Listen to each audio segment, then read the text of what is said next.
Vamos a continuar en Hechos en el capítulo 2, en el versículo 43. Nada más para recordar el versículo 41, vamos a leerlo y para llegar al 43. Una vez que Pedro termina de predicar este sermón, en el versículo 41 dice: así que los que recibieron su palabra fueron bautizados y se añadieron aquel día, ¿cuántos? Como 3,000 personas. Así que la iglesia de Cristo inmediatamente tiene un gran avance, porque el Espíritu Santo empieza a tratar con los corazones, con las vidas de cada persona que escucharon aquel mensaje, y se añadieron aquel día como 3,000 personas. Es increíble cuando el Espíritu Santo empieza a tratar, cuando se escucha un mensaje lleno de la presencia de Dios. Esa presencia de Dios traspasa los corazones, que era lo que estábamos viendo la semana pasada.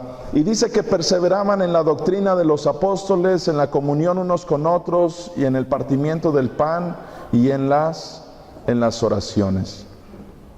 Ahí fue donde quedamos. Y dice versículo 43: y sobrevino temor a toda persona, y muchas maravillas y señales eran hechas por los apóstoles. Aquí hay algo bien interesante. ¿Qué es lo que pasa cuando el Espíritu Santo viene y desciende sobre la vida de su iglesia? ¿Cómo saber y entender que una iglesia también está llena de la presencia de Dios? Una de las características es que dice que sobreviene temor. En esta ocasión dice a toda persona. Esto significaba que, ¿qué tipo de temor? Que decían: uy, córrele, ahí está Dios. No, un temor de no fallarle a Dios, porque entendieron quién era Dios, cómo era su grandeza, cómo era su poder. Y cuando la presencia del Espíritu Santo llega y desciende sobre la iglesia, lo primero que debe de existir en la vida de una persona que está llena del Espíritu Santo es el temor a lo que, un temor reverente a Dios. Cuando no existe un temor en la vida de la iglesia se mueve solamente cuando lo está viendo el pastor, cuando me está viendo un hermano. Pero cuando yo estoy a solas, si no hay un temor a Dios, yo puedo hacer lo que quiera con mi vida. Y mi vida me va a preocupar nada más cuando alguien me vea o cuando alguien se entere de algo de mi vida. Pero mientras nadie se entere, mientras nadie me vea, obviamente hay una ausencia del Espíritu Santo en la vida de la persona. Porque lo único que le preocupa es, tiene un temor, pero ¿un temor a quién? Al hombre. ¿Por qué hay un temor al hombre? Porque yo quiero aparentar algo, y cuando el hombre se entera, entonces esa apariencia que yo tengo se viene para abajo. Y a mí no me está preocupando Dios, si no hay un temor de mi vida hacia Dios, sino un temor de quién me está observando o de quién me puede observar. Y entonces la iglesia, cuando no está llena del Espíritu Santo, lo único que empieza a hacer es, ¿saben cómo se vuelve la iglesia? Un término muy raro el que voy a usar hoy, pero se vuelve mañosa. ¿En qué sentido mañosa?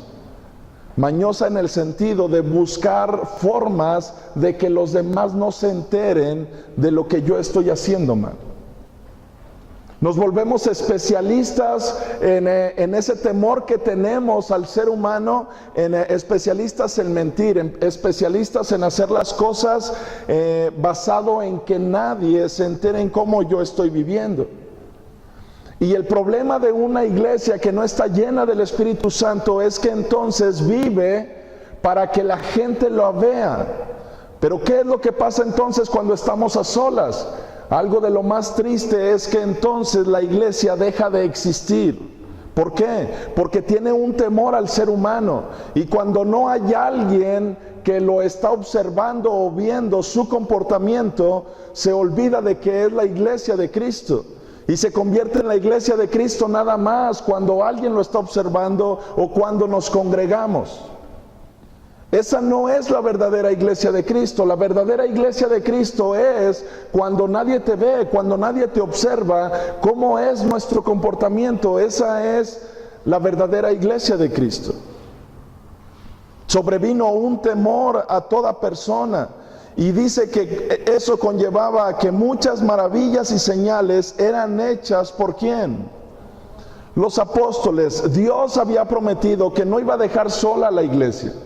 Y la gente que había quedado con autoridad empezaron a ver, miren, la iglesia se llenó de un temor reverente a Dios. Se cuidaban de Dios, no de la gente. Y en ese temor reverente, como vivía la gente, la autoridad de parte de Dios, entonces hacía manifestar la gracia y el poder de Dios en medio del pueblo.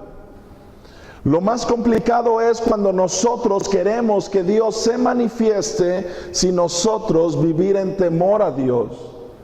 ¿A cuántos de nosotros no nos gustaría ver milagros? A todos nos gusta ver milagros. El problema es que no nos gusta pagar un precio. ¿A cuántos de ustedes no les gustaría ir el primer día de clases, recibir, imagínense que van a ser, que quieren ser médicos, y van el primer día de clases y dicen, wow, ¿sabe qué? Yo le veo a usted dones para ser médico, aquí tiene su certificado, nunca más se vuelve a presentar. Ya puede irse a operar y a resolver todas las cosas. ¿A cuántos les gustaría que ese fuera su médico? En nadie, ¿por qué? Porque tiene que estudiar, porque tiene que pagar un precio para ejercer aquello. Y el problema de la iglesia es que hemos caído en una forma de pensar o de conducirnos donde no queremos pagar el precio, simplemente queremos que Dios se manifieste. Ya nadie quiere orar, ya nadie quiere leer la Biblia, nadie quiere pagar un precio, simplemente queremos que Dios esté con nosotros. ¿Cuántos días duraron los apóstoles orando cuando Jesús les dijo que esperaran? ¿Quién lo recuerda? 10 días. Orando, pidiéndole a Dios sin moverse. Cuando nosotros somos capaces de estar buscando a Dios apasionadamente, cuando estamos dispuestos a pagar un precio, entonces vamos a tener aquello que queremos. Si yo quiero una silla acoginada y yo llevo a lo mejor 5 pesos a comprarla, tal vez no la ajuste. Pero si yo agarro y espero a que el que la está vendiendo se descuida y la agarro y me echo a correr, ¿va a ser mía sí o no? De alguna manera, si no me alcanzan, ¿verdad? Y si no me agarran, ya es mía. Pero eso, ¿cómo se le llama? Robo. Me he convertido en un ¿qué? En un ladrón, en un ratero. ¿Saben que la iglesia en muchas ocasiones ha querido convertirse en ladrona y en ratera? Aunque se oye muy fuerte la expresión.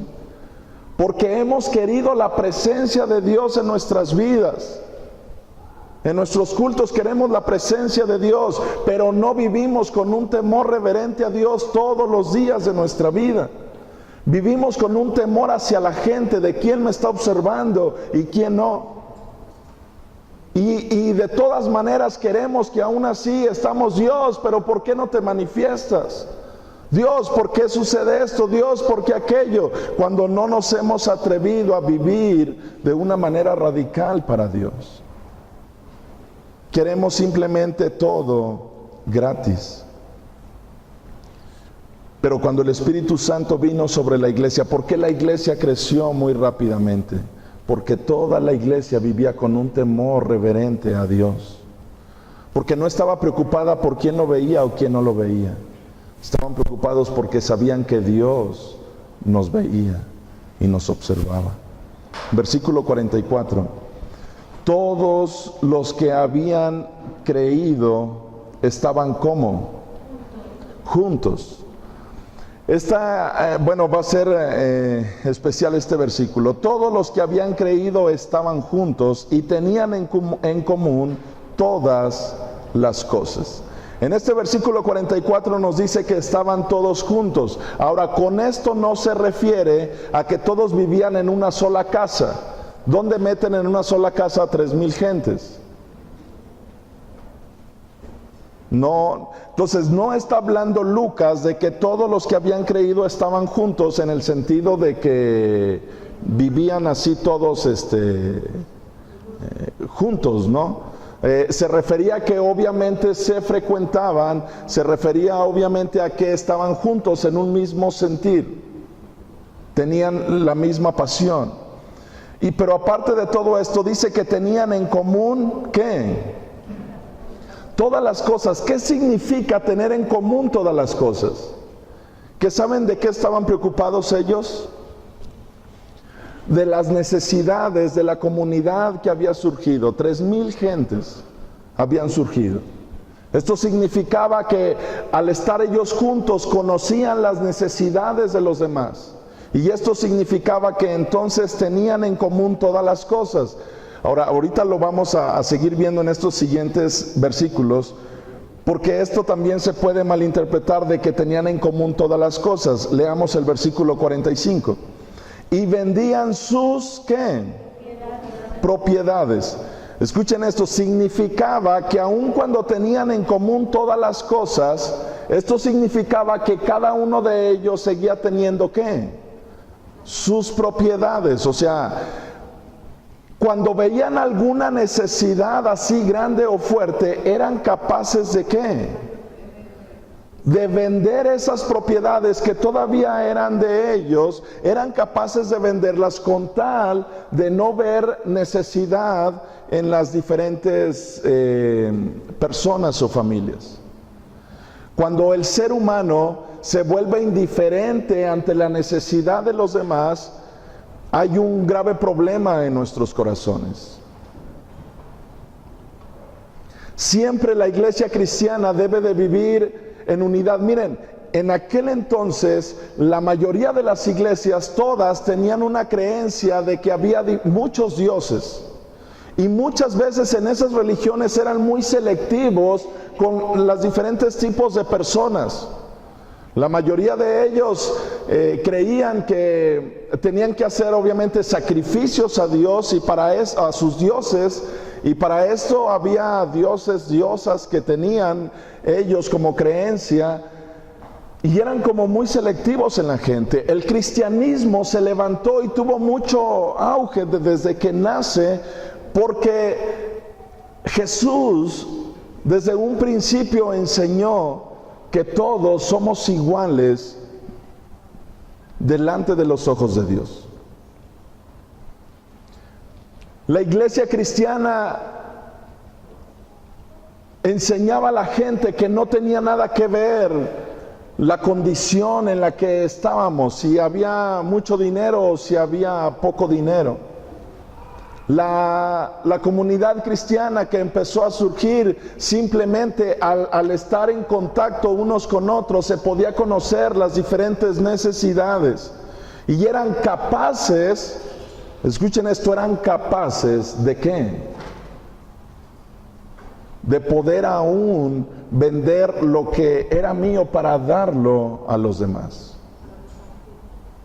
Ahorita por ejemplo, que Saúl nos platica que va a ir a donar ropa o dulces, y aquí depende mucho de qué tipo es lo que nosotros donamos. Ustedes ven su pantalón de marca Levi's y el de marca Patito, ¿no? Y el de marca Patito ya tiene como 10 agujeros, ¿va? Y el otro está nuevo. Entonces, ¿cuál es el que donan? Porque este ya no me queda, pero la realidad es que ya no lo uso porque está todo roto. Eso no es dar algo, o sea, con alegría del corazón. Si nosotros vamos a dar algo, ¿qué tenemos que dar? Lo mejor, lo que me duele, lo que yo soy capaz de decir. ¿Cuántos de ustedes, si se encontraran alguien de la calle con necesidad de una chamarra, cuántos de nosotros seríamos capaces de meterlo a la casa y decirle, de las chamarras que tengo, escoge la que más te guste? La mayoría de nosotros le diríamos, espérame, ahorita vengo, ¿va? Y van a buscar la más viejita, la que ya está toda empolvada, y órale, bájala, y mira, soy tan buen cristiano que te doy lo que tengo. ¿Sí? Pero ¿cuántos de nosotros seríamos capaces de meterlos y decir, escoge la chamarra que te guste? Y no escondiste ninguna. ¿Va?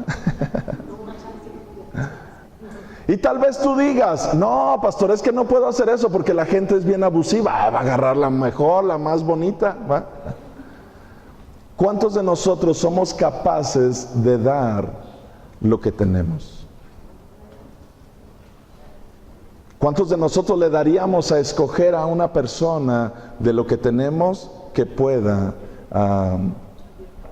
escoger, ¿va? Si hay algo en lo cual le podemos ayudar o bendecir?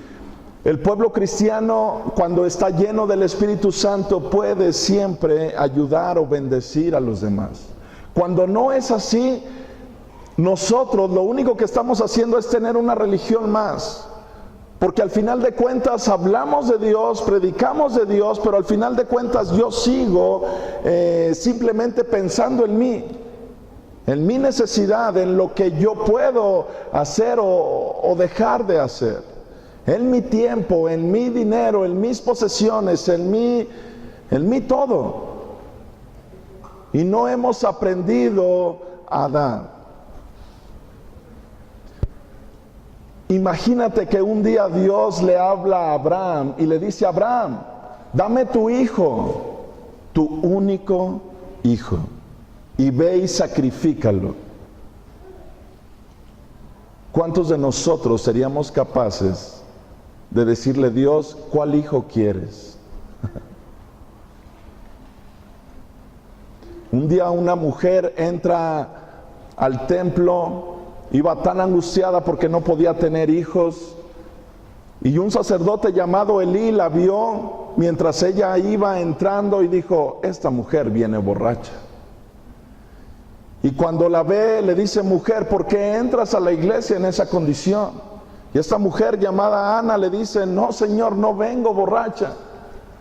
Tengo una gran necesidad. Estoy clamando a mi Dios para que Él me dé un hijo. No puedo tener hijos. El sacerdote Elí se disculpa y dice: wow, la forma en cómo vienes orando, yo pensé que venías en una condición de embriaguez. Dice: pero ¿sabes qué? Por la forma en la que vienes orando, Dios te concede la petición de tu corazón. Y Ana se regresa a casa y Ana queda embarazada. Y sabes, Ana le hace una promesa a Dios y le dice: Dios, el hijo que tú me des, yo lo entregaré a tu servicio, Dios. Cuando ella nace su hijo, dice que una vez que lo destetó, esto estamos hablando de aproximadamente 3 años, aunque yo sé que hay algunos que hasta los 10 años, 6, ¿verdad? Andan todavía con biberón, pero Ana, una vez que el niño aproximadamente cumple 3 años, agarra y lo lleva literalmente. Una madre que no ha tenido hijos, lleva literalmente a su hijo de 3 años. ¿Cómo puede una mamá que tiene 3 años cuidando a su bebé, pero desde que nació lo único que tenía en mente es: este niño no es mío, yo ni siquiera podía tener hijos, Dios me lo regaló, lo voy a llevar? Y lo lleva y le dice al sacerdote Elí: este niño yo se lo prometí a Dios, aquí está. Y lo dejó a que viviera con el sacerdote Elí en la iglesia o en el templo en aquel lugar. ¿Cómo se llamó ese niño? Samuel.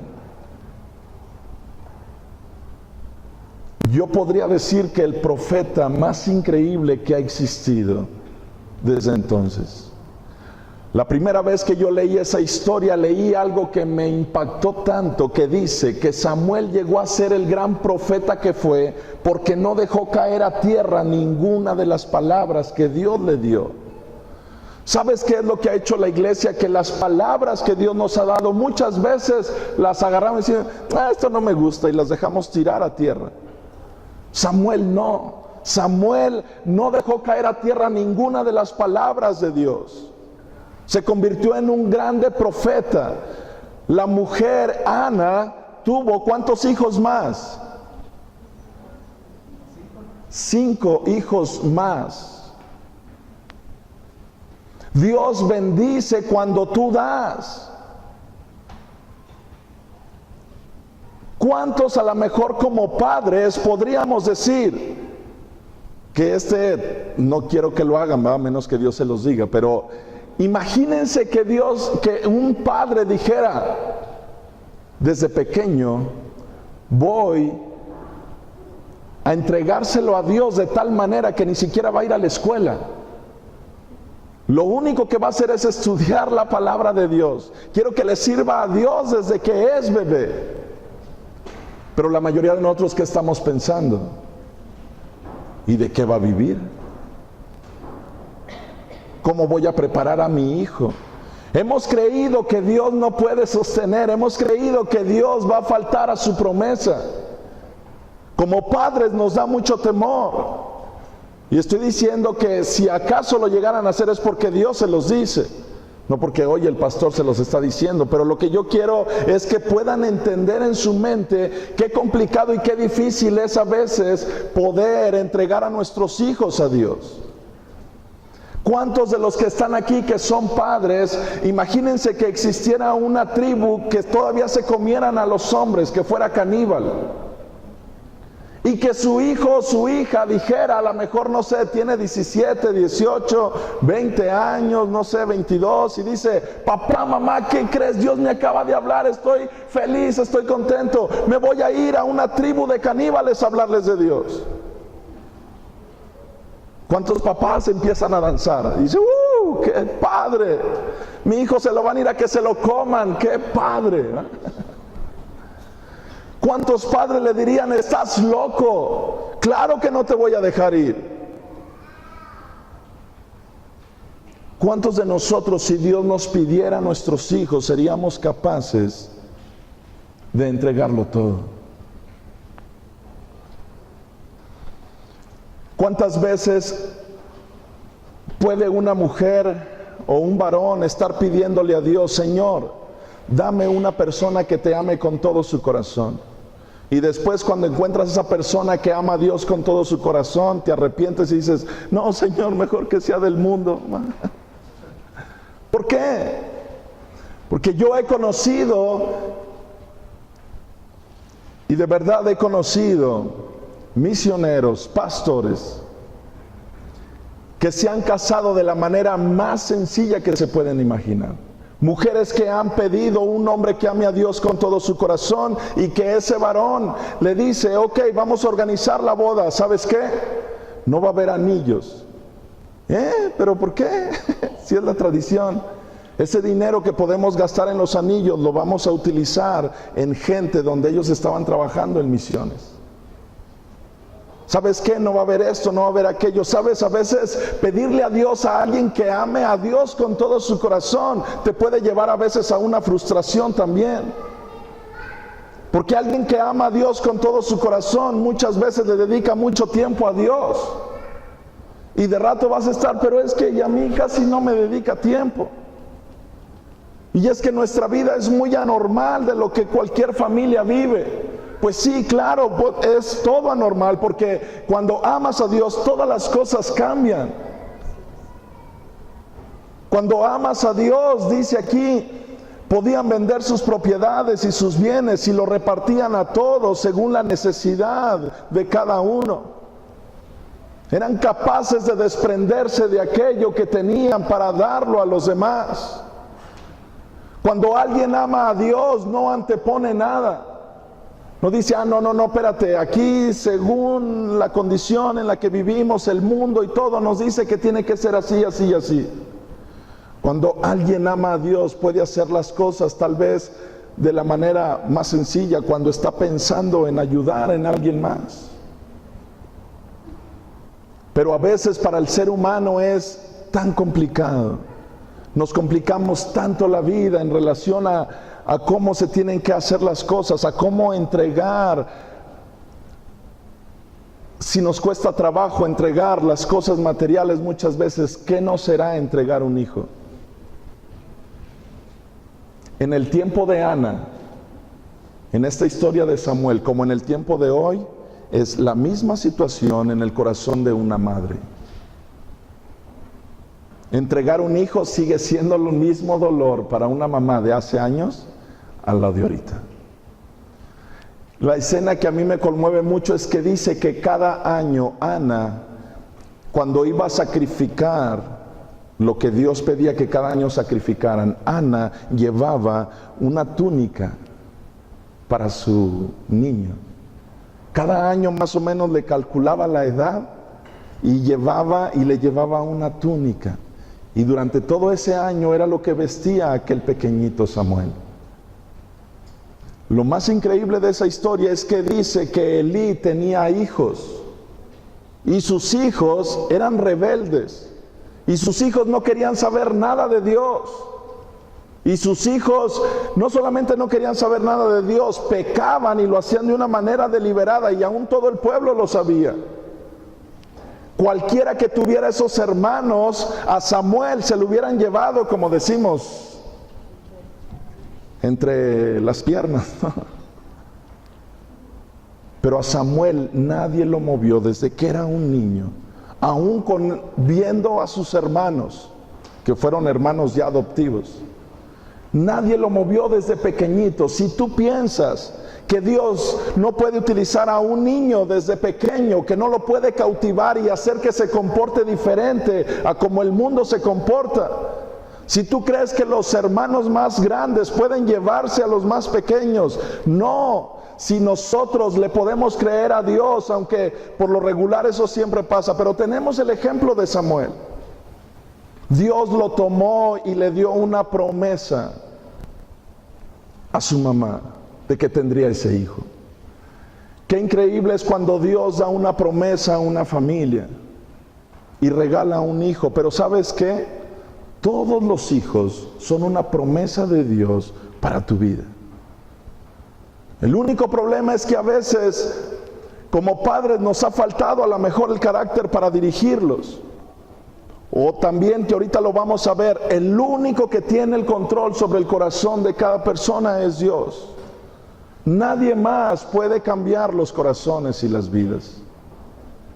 Pero simplemente para terminar con esta parte es, ¿qué estamos dispuestos nosotros a dar para Dios? ¿Qué tan preocupados estamos más por el mundo que por hacer las cosas para Dios? ¿Qué tan preocupados estamos?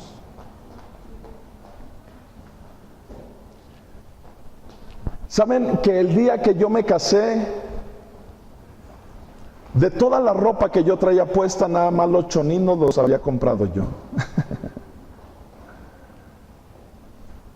Los zapatos, el traje, todo me lo prestaron para casarme. ¿Saben si eso me preocupaba? En lo más mínimo. Yo lo único que quería era tener aquella chaparrita y ya eso era todo, ¿verdad? O sea, lo demás salía sobrando, ¿no? Pero en serio, hasta los zapatos, o sea, me dijeron, ahí están los zapatos. O sea, prestados para ese día. ¿Y tú crees que yo andaba pensando así de que, híjole, no, es que necesito comprarlos? No. Cuando alguien ama a Dios, sencillamente se enfoca en Dios y Dios de alguna manera te da lo que necesites. Y Dios ha sido bueno y Dios ha sido fiel. ¿Sabes que llegamos de nuestra luna de miel y sabes dónde nos dormimos? En el piso. Que por cierto me quitó toda la cobija, Anita. Nomás teníamos una cobija y me la quita. Lo que yo les quiero decir es que cuando una persona ama a Dios, no está preocupada por tener tal vez todo lo más increíble y lo más impresionante. Simplemente uno deja que Dios haga las cosas como las tiene que hacer. Al año de que nos casamos, por fin nos habíamos hecho de algunas cositas. Pues al año que nos casamos nos fuimos con todo y niño gordito en aquel entonces, ¿va? Me acuerdo que cuando llegamos a Chiapas y lo traíamos en una carriola, venía una señora con un niño y dice: ma, mira a este gordo, ¿va? Mira a este gordo, ma, que traen en la carriola, ¿va? Mandy de chiquito estaba gordito, ¿va? Pero apenas en ese año nos habíamos hecho de unas cosas y Dios me dice: Armando, ¿podrías irte a Chiapas? Le dije: Señor, sabes que mi vida es tuya, Dios. Claro que me voy. Y hubo ahí, decía Anita, pero es que es muy temprano, ¿por qué no nos esperamos? Le dije: es que yo siento que Dios me está llamando, vamos, Anita.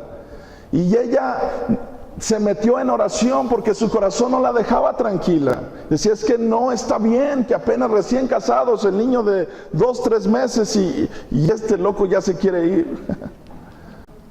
Pero estando ella encerrada con Dios, Dios habla con ella y le dice: ¿tú crees que yo no voy a cuidar a tu hijo? ¿Tú crees que yo no voy a tener cuidado de ustedes? Ella sale de la oración conmigo y me dice: Armando, nos podemos ir cuando tú quieras. Podemos ir a servir a Dios en donde sea y donde tú quieras. Dios va a cuidar de nosotros y del niño. El problema a veces del cristianismo es que no hemos tenido ese encuentro con Dios o ese contacto con Dios, de saber que Él es real y que Él nos habla y que Él nos puede dirigir. Y obviamente le doy gracias a Dios por la esposa que Él puso a mi lado, porque pudo ella escuchar la voz de Dios y decir: lo hacemos, Armando, conforme a la voluntad de Dios. ¿Cuánto nos hace falta poder entregar todo lo que Dios pone en nuestras manos? ¿Cuánto nos hace falta poder decirle: Dios, es que todo lo que tú me has dado es tuyo? Yo lo puedo, Señor, poner en tus manos. La primera vez que nosotros llegamos a tener un carrito fue, no sé, después de 9, 10 años de casados. Y me acuerdo que le dije a Dios, y fue cuando regresamos de Chiapas. Por eso estaba tan delgado allá, porque me la pasaba caminando. El problema fue cuando ya no caminé. Pero cuando llegamos le dije: Dios, otra vez estamos aquí, tal vez la ciudad es un poco grande, hay que moverse de un lugar a otro. Pero Señor, no te quiero pedir un carro para nosotros. Quiero pedirte un carro para tu servicio. Y lo primero que quiero hacer, Dios, es, si tú me das un carro, es pasar por algunas personas para llevármelas a la iglesia. Algunas personas que ya sabíamos que no venían. Nosotros preguntamos en una ocasión: ¿por qué tal persona no la he visto en la iglesia? Pues lo que pasa es que pues, por su edad, por esto, por aquello, ya no puede moverse sola, necesitaría que alguien la llevara. Yo dije: yo quiero ser esa persona, pero ¿cómo me la traigo si no tenía ni un patín del diablo, ¿va? Así que le dije: Dios, si tú me das un carro, lo primero que voy a hacer es estar pasando por tales personas para traerlos a la iglesia. Me acuerdo cuando Dios nos dio aquel carrito, lo primero que hice, el primer domingo, le hablé a aquella persona y le dije: hoy va a ir a la iglesia. Me dijo: ¿cómo? ¿Por qué? Si no puedo ir. Le dije: sí va a ir porque yo voy a pasar por usted. Dijo: ¿en serio? Sí.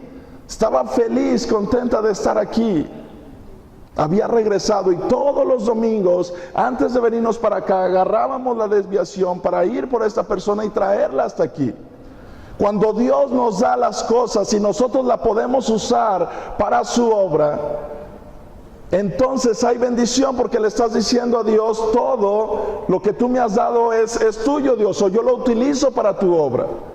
Pero a veces nosotros estamos pensando dice Santiago, a veces pedimos tan mal que no recibimos contestación de Dios, porque estamos pidiendo nada más para nosotros. Pero cuando nosotros decidimos, si cada uno de ustedes, de los que tienen carro, dijeran: yo puedo pasar por una persona, puedo pasar por un vecino, puedo traerlos a que conozcan de Dios. Si pudieran decir: yo entrego a lo mejor ese tiempo en el cual yo ya podría estar descansando en casa, pero no, lo voy a usar a lo mejor para llevar a la gente. Qué importante es que nosotros, todo lo que Dios nos dé, lo podamos usar para su servicio. Versículo 46. Perseverando unánimes, escuchen esto, estaban perseverando unánimes. Cada día, ¿dónde? ¿Cuántos de ustedes que no vienen todos los días al templo, que tal vez van, por decir algo, a la célula, a la reunión de oración y los domingos a la iglesia? ¿Cuántos de ustedes su familia no les dice, pues qué religioso eres? Tantos días ahí, pues ¿qué haces en la iglesia? Imagínense si vivieran con la iglesia primitiva. Si nosotros con 3 días, muchos de nosotros que nos congregamos 3 días, ya la gente nos está diciendo, no hombre, te van a salir alitas a ti, pues ¿qué haces todo el día en la iglesia? Imagínense la iglesia primitiva, cada cuando perseveraban en oración buscando a Dios. Todos los días.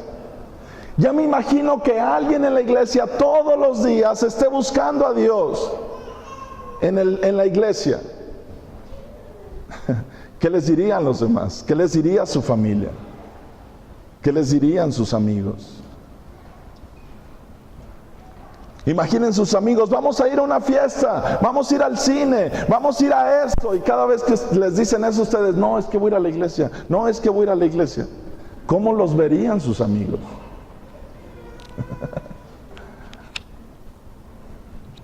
Ellos perseveraban unánimes cada día en el templo, y partiendo el pan en las casas, comían juntos con alegría y sencillez de corazón. Todos los días estaban en el templo y ellos partían el pan en las casas. Así que estaban en el templo, ¿y en dónde más? En las casas. O sea, no tenían llenadera la iglesia. Para ellos era un gozo estar buscando a Dios, leer la palabra, orar a Dios.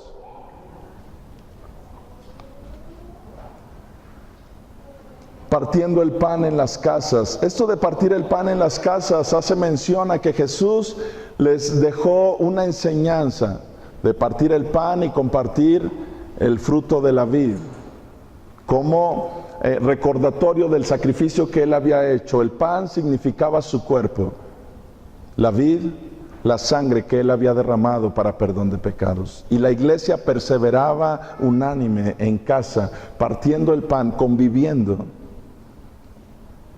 Y no solamente cuando se refiere a partir el pan en eso, o sea, había tal convivencia entre ellos que compartían la comida. Cada vez que se juntaban en las casas, ellos podían compartir su alimento con los demás hermanos, podían, digo que gracias a Dios como iglesia, me da mucho gusto que la mayoría de las células así son, que cuando nos juntamos en casa, cada corazón comparte con los demás y que no lo ve como una carga, sino como con una, inclusive se les ha dicho en muchas ocasiones, si alguien no tiene en alguna ocasión para dar, no tiene que dar nada, sencillamente lo importante es el alimento espiritual. Pero para cada persona el poder ofrecer algo de su casa a los hermanos es algo tan especial, y esto viene en la palabra de Dios, y así empezó la iglesia primitiva. En otras ocasiones, cuando hemos estado en alguna casa que no tiene necesidad, lo que hacemos es que los demás llevan cazuelas y se sigue conviviendo unos con otros, y cada quien entonces ofrece aquello. Y era lo que hacían en la iglesia primitiva, perseverando unánimes cada día en el templo y partiendo el pan en las casas. Dice, comían juntos. ¿Cómo comían juntos? Con alegría y sencillez de corazón. Cuando habla de alegría y sencillez de corazón, no era de que, ay, hoy hicieron frijoles. No, la sencillez en su corazón, ¿saben qué era? Que lo que se ofreciera, todos decían, órale, qué padre, el hermano está ofreciéndonos esto con sencillez en su corazón, y todos con sencillez participaban de aquello. Tal vez en alguna ocasión les tocaba en una casa que les daba carne asada, ¿no? Imagínense. No, pues con mucha sencillez le entramos, ¿verdad? Sí. Pozole, ¿verdad? Que no, pero no me hablen del pozole porque hacen pozole cuando no me toca, entonces eso sí no está muy bien que digamos, pero bueno. Pero, ¿saben? Cuando se hace de verdad con el corazón, cuando se hace con sencillez y se participa de la misma manera con esa sencillez de todo lo que se puede ofrecer.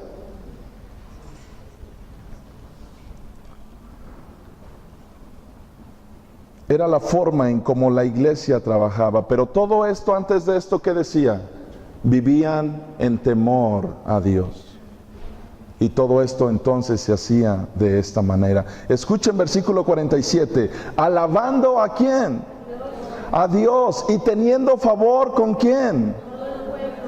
Los cristianos tenían favor con todo el pueblo. ¿Saben por qué? Porque se volvieron personas sencillas. La presencia del Espíritu Santo en sus vidas hacía que se habían vuelto personas sencillas, que no se sentían superior a nadie más. El pueblo los empezó a ver como algo diferente y los empezó a decir, ¿qué religión nueva es esto? ¿Por qué esa forma de conducirse cuando en todas sus religiones que ellos tenían hablaban de muchos dioses y de diferentes estatus? El cristianismo ahora no miraba los diferentes estatus. Podían encontrar a una persona que era capaz de vender una propiedad para ayudar a alguien más. Podían hacerlo. Y lo hacían de corazón. Entonces todos estos cristianos, dice, tenían favor con todo el pueblo. ¿Y esto qué significaba? Que la presencia del Espíritu Santo iba con la iglesia a donde quiera que iba. Y no es que los cristianos tengamos aceptación por los demás, nos acepten nada más porque sí, sino que la gente dice, es que ellos tienen algo diferente. Y vean lo que pasaba. Y el Señor añadía cada día a la iglesia, ¿qué? Los que habían de ser salvos. Y aquí es donde les decía hace ratito, ¿quién es el único que puede salvar a una persona? Dios. Pedro compartió un sermón y 3,000 gentes dijeron, nosotros nos bautizamos, nosotros queremos servir a Dios, queremos amar a Dios. Y dice aquí la palabra de Dios que el Señor añadía cada día a la iglesia los que habían de ser salvos. Los únicos que pueden cambiar un corazón es Dios. Ni tú ni yo vamos a poder cambiar nunca ningún corazón. Muchas veces lo único que hacemos obviamente es estarnos peleando con medio mundo. ¿Qué tenemos que hacer nosotros? Lo que hacía la iglesia. Perseverar unánimes en oración. Estar uniéndonos en oración. Nos estamos uniendo en oración por nuestros hijos. Nos estamos uniendo en oración por nuestra ciudad. Como iglesia necesitamos mantenernos unidos para hallar esa gracia delante de los demás, porque la llenura del Espíritu Santo nos va a hacer personas sencillas, nos va a hacer personas que nos hagan amar a la gente que está a nuestro alrededor, nos va a hacer entender que nosotros podemos ofrecer lo poquito o mucho que tengamos en apoyo a los demás. Que no estaremos solamente pensando en que yo aquí la única persona que necesita soy yo, sino que vamos a poder estar pensando en los demás. Eso marca una gran diferencia en la vida del cristianismo. Eso marca que no tenemos una religión, sino una relación personal con Dios. Que podemos amar, que podemos perdonar, que podemos abrazar, que podemos hacer las cosas diferentes. Que mucha gente allá afuera no va a entender el por qué podemos vivir con tanta alegría y sencillez en el corazón. Pero sencillamente hemos entendido que el mundo no tiene nada que ofrecernos, que el que nos ha ofrecido todo es Dios. Y que Él lo ha entregado todo por nosotros. Por lo tanto, nosotros podemos entregarlo todo para Él. Ustedes pueden ir a preguntar a una morgue, pero pregúntenle a cualquiera que se dedica a llevar muertos o a hacer autopsias, ¿cuánto dinero se lleva la gente que se muere? ¿Cuántas posesiones se lleva la gente que se muere? Eso lo entendieron los cristianos. Los cristianos entendieron que tal vez nosotros podíamos estar haciendo muchos tesoros en la tierra, pero que al final de cuentas un día, cuando partamos, no nos vamos a llevar nada. Y entonces los cristianos decidieron que si ellos podían ayudar a alguien o bendecir a alguien, lo iban a hacer. Y lo hicieron. Y sé que hay maneras de llevar de una manera, ¿cómo se puede decir? Controlada los gastos obviamente de cada una de la casa, incluyendo un pequeño ahorro para imprevistos. Pero sin embargo, cada vez que haya necesidad y podemos ayudar, nosotros nos pareceremos más a esta iglesia primitiva llena del Espíritu Santo. Pero esto no se puede lograr nada más por yo tratar de imitar a la primera iglesia. Esto se logra simplemente cuando la presencia de Dios está llenando cada vida. ¿Y cómo se logra eso? No hay otra manera, no hay otra fórmula. ¿Qué hicieron los primeros cristianos? Estuvieron encerrados orando a Dios por 10 días.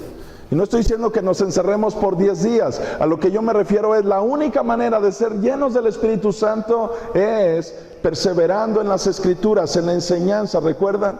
En la oración. No hay otra manera de ser lleno del Espíritu Santo.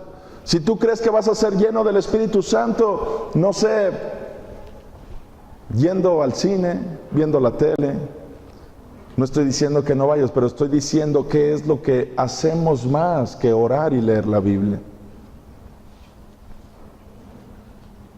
Y les digo, pero sí queremos la manifestación del Espíritu Santo, pero no queremos pagar el precio.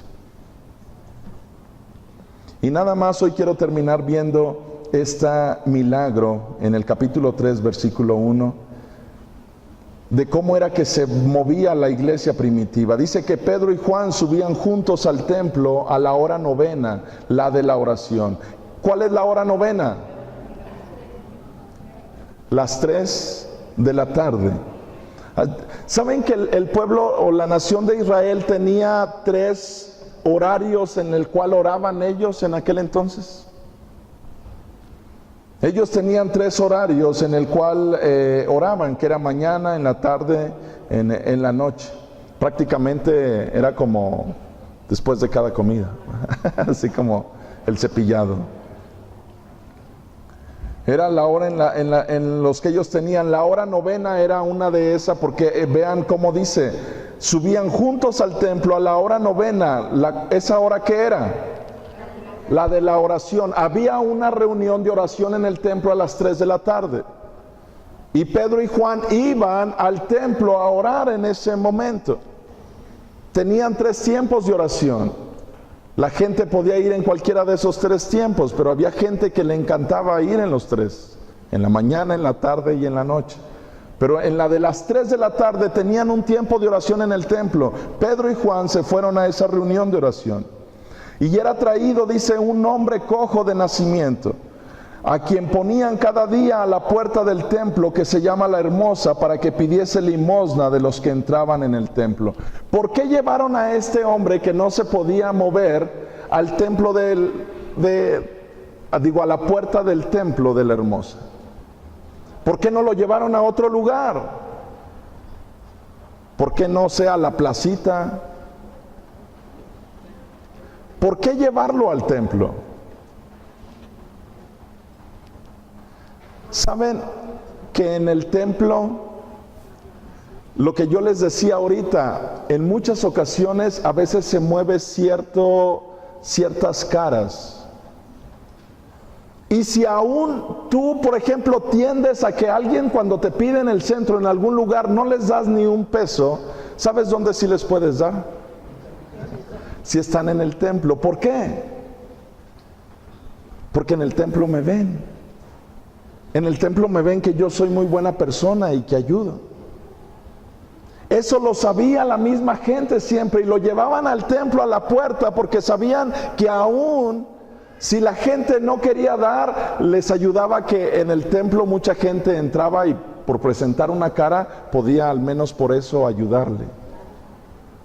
Y lo llevaban a este hombre ahí a la puerta del templo que se llama La Hermosa para que pidiese limosna de los que entraban en el templo. Así que aquel hombre que no podía caminar desde nacimiento les decía, pues deme pa un pan, ¿va?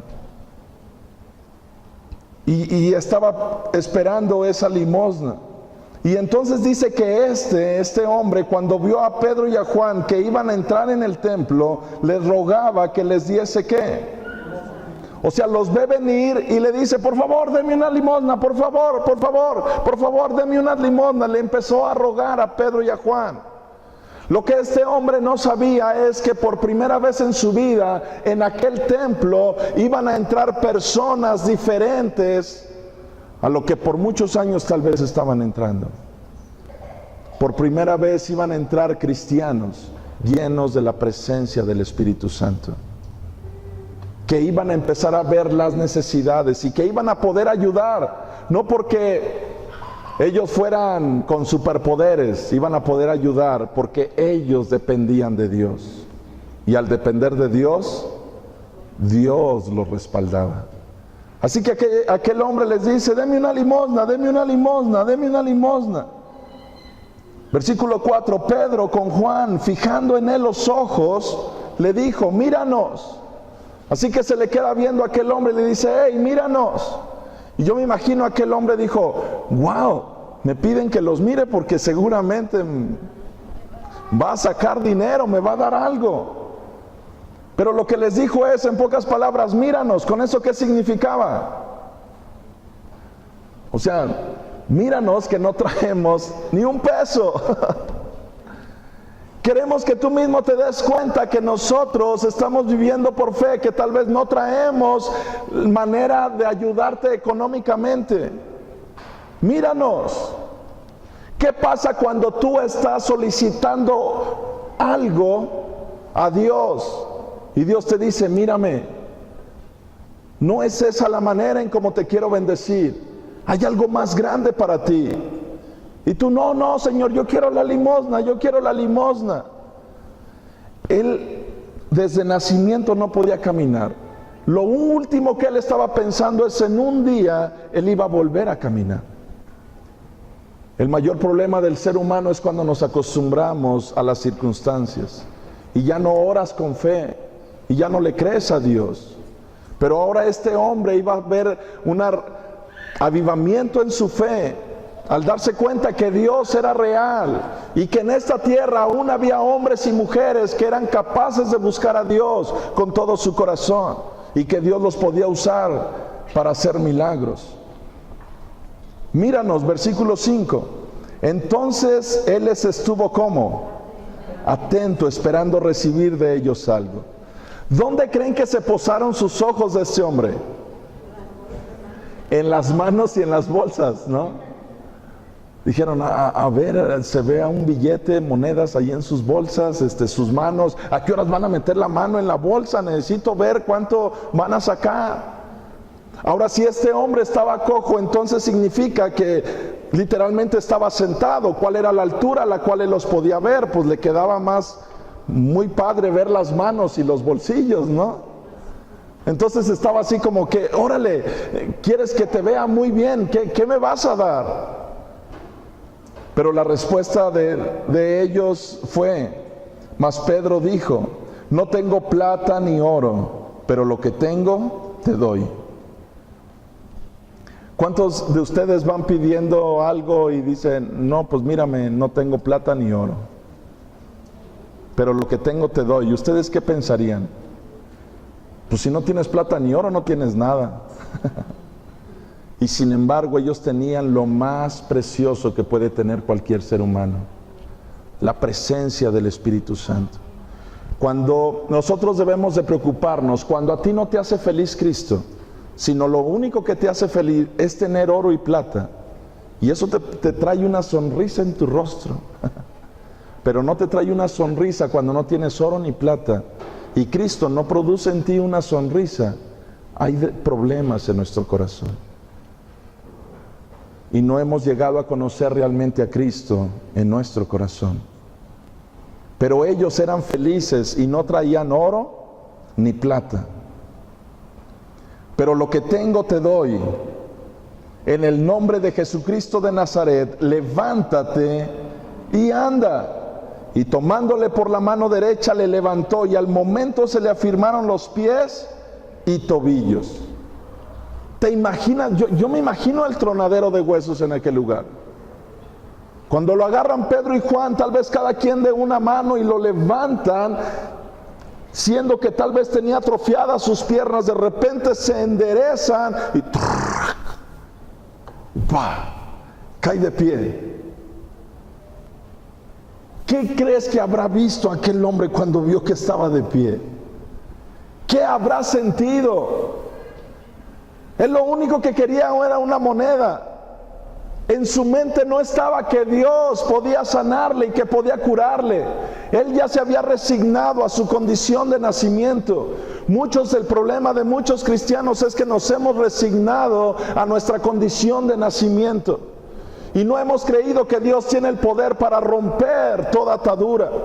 Y Cristo ya lo hizo en la cruz del Calvario. Muchos cristianos siguen viviendo en ataduras, en maldiciones, porque así lo quieren vivir.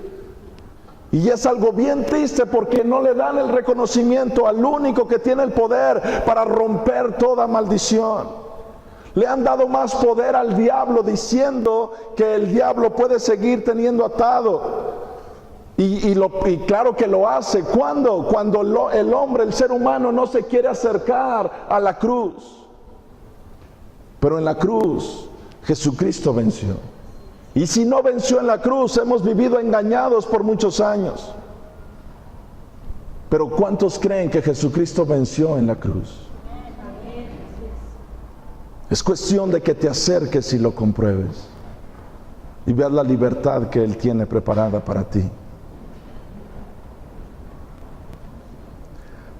Tomándole por la mano derecha le levantó, y al momento se le afirmaron los pies y tobillos, y saltando se puso en pie y anduvo, y entró con ellos en el templo. Vean cómo entró en el templo, andando y qué, y saltando y alabando a Dios. ¿Por qué entró saltando a la iglesia? ¿Que nadie le enseñó que es una falta de respeto? Nunca había saltado. ¿Cuántos de aquí saltaron hoy? ¿Qué les pasa? ¿Por qué saltan? Quiero que me digan por qué saltan. De alegría, de gozo. Porque estábamos muertos y Jesús nos resucitó, nos dio vida eterna. Si tú estabas esperando para saltar, estar inválido para saber lo que es un día ponerte de pie y poder saltar, qué triste. Porque este hombre, después de no poder saltar, claro que entró brincando y saltando y alabando a Dios. ¿Tú crees que si la gente lo veía y le decía, ¿qué te pasa? Más respeto en la casa de Dios? No, este hombre claro que iba a saltar de alegría para Dios. Nunca había caminado, nunca había saltado, no sabía lo que era eso. Lo único que sabía era arrastrarse, que la gente lo cargara y lo llevara a un lugar. Por primera vez su mente le da una orden y sus piernas reciben la orden. Por primera vez está conectado todo su cuerpo. Como él no sabía lo que era saltar, claro que entró saltando y alabando a Dios. El problema de nosotros es que, ay no, qué vergüenza saltar.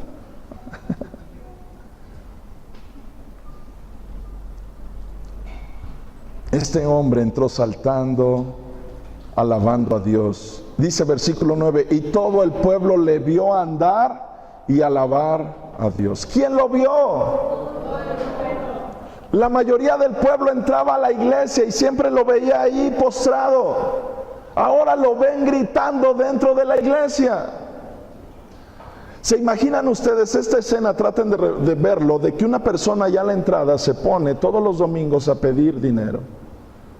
Y un día ustedes entran a la iglesia y resulta que, como siempre, llegamos bien temprano. Entonces ya llegan cuando ya empezó la alabanza y lo encuentran aquí saltando y brincando a la persona que está allá afuera. Decían, no, caray, ¿qué pasó? Si es la persona que siempre estaba afuera y ahora anda brincando y saltando aquí. ¿Cómo? ¿Qué piensan? ¿Qué dicen? ¿En qué momento me perdí este milagro, no? Pero todo el pueblo lo vio andar y alabar a Dios. Versículo 10. Y le reconocían que era el que se sentaba a pedir limosna a la puerta del templo, la hermosa. Y se llenaron de asombro y de ¿qué más? Y de espanto por lo que había sucedido. ¿Por qué nos espantamos? Pues porque no es normal que a alguien se le enderecen las piernas. Eso se le llama milagro. No es normal encontrarnos que, imagínate a alguien que no tiene brazo y ver que le sale el brazo.